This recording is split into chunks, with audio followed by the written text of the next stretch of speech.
Akong brand new na Molinix Big Central kitchen machine. So, bago to siya. Gusto ko siyang buksan para makita. Kasi meron akong luma. Nagpabili ako ng bago kasi medyo matagal na din yun, mga 10 years na siguro.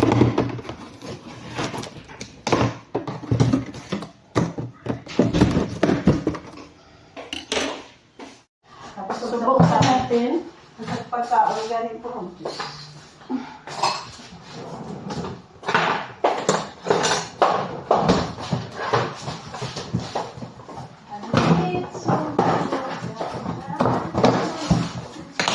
Ito yung papel mo.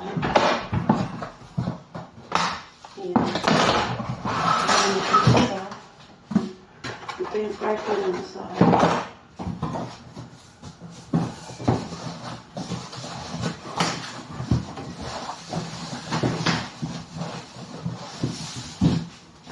so, magaan naman siya. Hindi naman, mas mabigat na isa. Yung luma.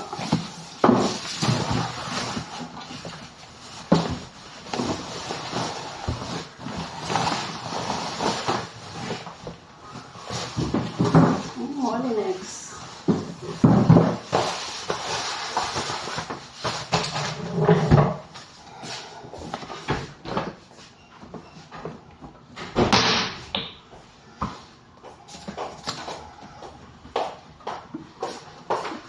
Saksi ang langit sa akin.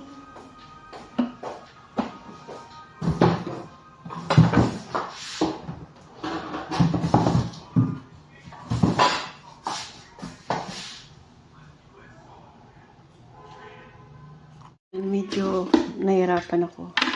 Ito yung dito sa nantinigay ko na yung itsura niya. Tapos to cover dito sa ganutuhin mo lang bukas. So medyo nakakatakot. So bago siya,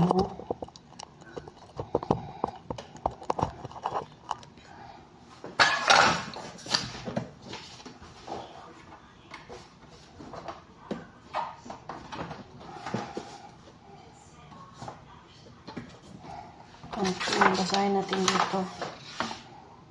Meron siya ditong pang-press sa gilid. Dito yung pang-press niya sa gilid. Ayan.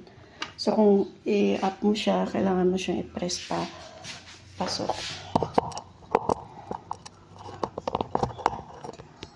So, ganun siya. Press, baba. Ayan. Tapos, press naman dito pataas. So, tanggalin mo itong dito. Diba? Ito yung mga pamilya accessory.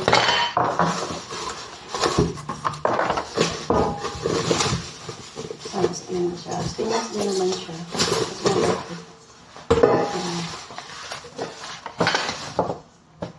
So, twist mo lang siya dito. Tapos, i-twist mo siya dito. Ito yung mga accessories niya. Ayan. Hindi ganun na siya dito. Kunwari mo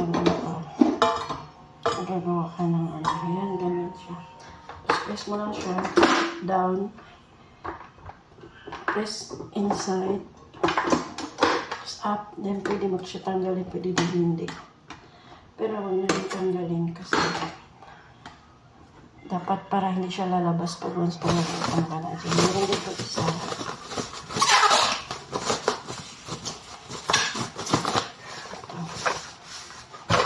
Ito din. Tatlo ko yun. Huwag yung dati ko. Ayan. So, kung gusto nyo tanggalin, papalitan ito. Ganun lang siya kasi. Tapos kabit. Ganun.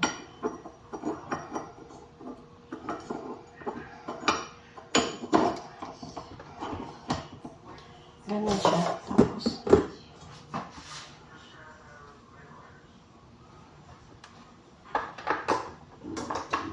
Tapos cover. Pwede din siyang tanggalin. Pwede rin hindi.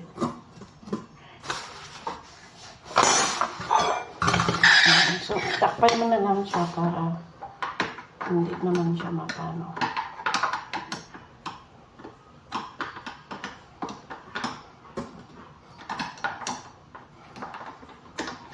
So, ang gagawin mo, iganon mo lang siya sa taas. Ganyan. Tapos dito may cover din. Ito yung cover niya. Adjustan to siya para sa sa speed ng andito yung adjustan niya.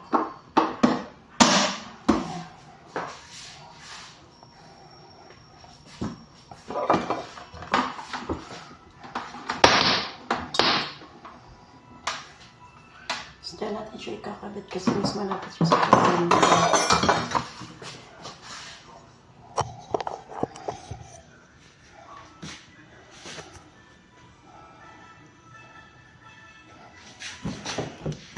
So, ang ganda niya. Sensitive masyado to kaya kailangan hugasan.